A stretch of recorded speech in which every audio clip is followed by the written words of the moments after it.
Hi everyone, I'm going to go over constructed response number 11 with you. Hopefully this will make sense and it'll be easier for you to complete it after we go over a few things. So let's start with beginning. This is all going to be on fact and opinion. You guys know the rubric already. You're being graded on your writing skills, your reading skills, and how well you support your main idea. Or your answer. So make sure that you're using at least 2 quotes to support your answer, or you can't get that 10 out of 10. Let's take a look at the question. It says, how do the facts given in the article support the author's purpose? So you're doing 2 things. You are figuring out what the author's purpose is. Is it inform, persuade, or entertain? And then you're figuring out how do the facts in the article support that author's purpose. So what we need to figure out is what is the author's purpose and what are some good facts that support that. I'm going to read it to you to help you out. All right, it says, why attractive candidates win. John F. Kennedy, Sarah Palin, Mitt Romney, Kristen Gillibrand. Americans have a long history of electing good-looking leaders. Of course, not every successful candidate could be a stand-in for George Clooney or Angelina Jolie. Indeed, sometimes the less attractive candidate triumphs over a better-looking rival. So when and why do voters prefer more attractive politicians? Scientists have previously theorized that the general preference for attractive leaders was just another example of a halo effect. In other words, we attribute all kinds of positive characteristics to attractive people, and this tendency leads to more votes for politicians who look like Hollywood stars. But our work challenges this traditional view. As we argue in a new article in the journal Psychological Science, so the we here is the article, the people that wrote this article, people's preferences for good-looking politicians may be linked to ancient adaptations for avoiding disease.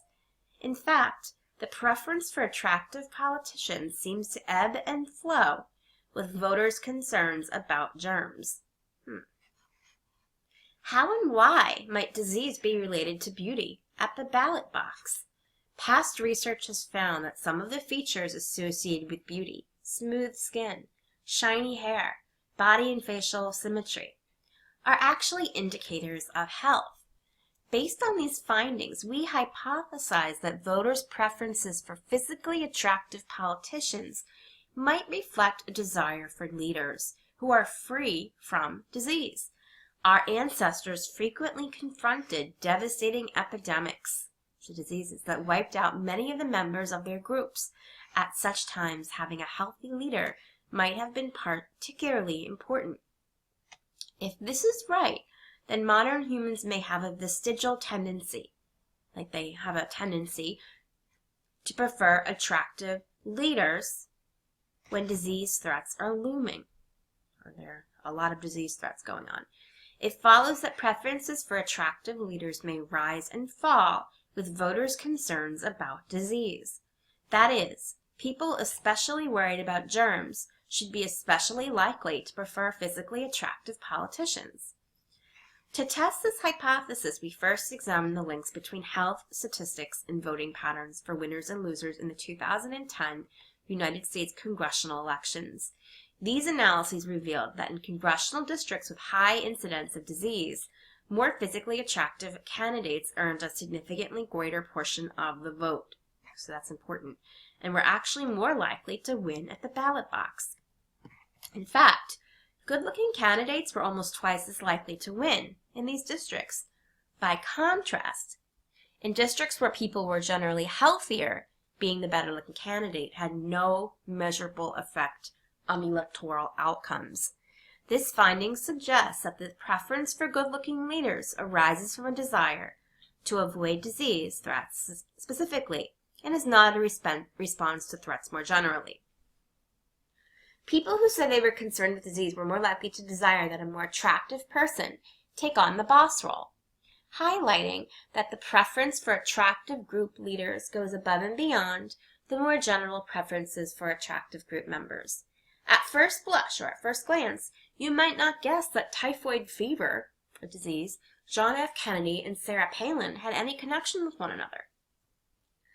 But the link between disease and leader preferences aligns with other new findings, showing that disease concerns are connected in functional ways to a host of human decisions, from prejudice to religiosity.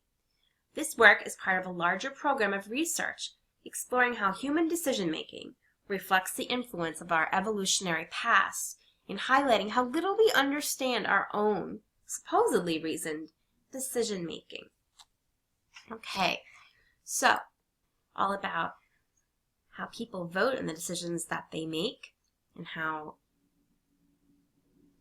voters seem to appreciate or prefer more attractive politicians in times of disease or in places where there's a higher incidence of disease. Interesting. Okay, so your job now is to decide what the author's purpose is. Is it inform people, persuade us, or entertain us, and come up with several facts and give exact quotes that show